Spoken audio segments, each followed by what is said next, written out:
600 doctors wrote a letter to President Trump reading in part, quote, "It is impossible to overstate the short, medium, and long-term harm to people's health with a continued shutdown. Losing a job is one of life's most stressful events, and the effect on a person's health is not lessened because it also has happened to 30 million other people. Keeping schools and universities closed is incalculably detrimental for children, teenagers, and young adults for decades to come." And joining me now is the emergency medicine specialist, Dr. Simone Gold. Thank you, doctor, for being here. Good morning.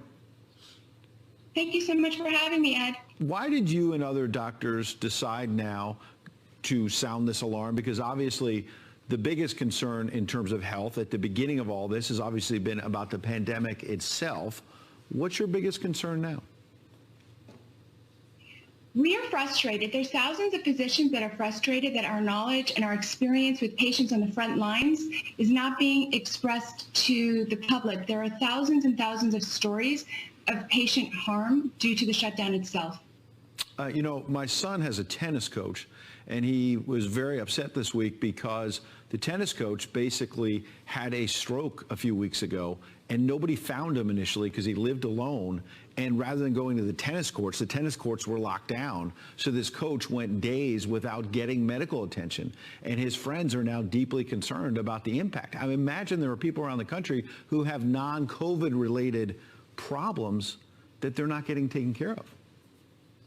So we don't have to imagine. I have thousands upon thousands of these stories. The New England Journal of Medicine published an article, a letter to the editor, May 8th, documenting that 40% of stroke or stroke-like patients didn't show up.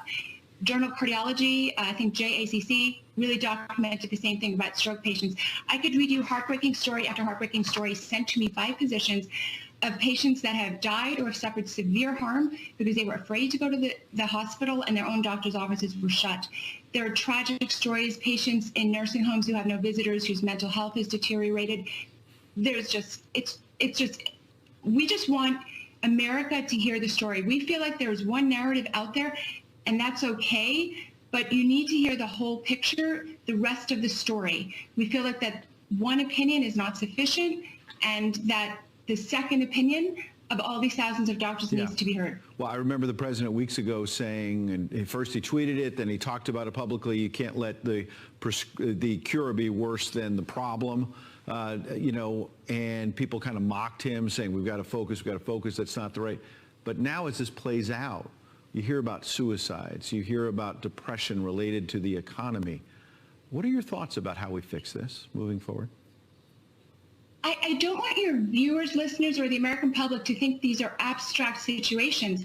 I am going to give you real stories, real people, real harm, people who kill themselves, people whose physical health is deteriorated. I had a lady who had a terribly arthritic hip. She was due for hip replacement. As you know, she couldn't get it because it was deemed elective. She ended up waiting on that. She became very sedentary because of the pain.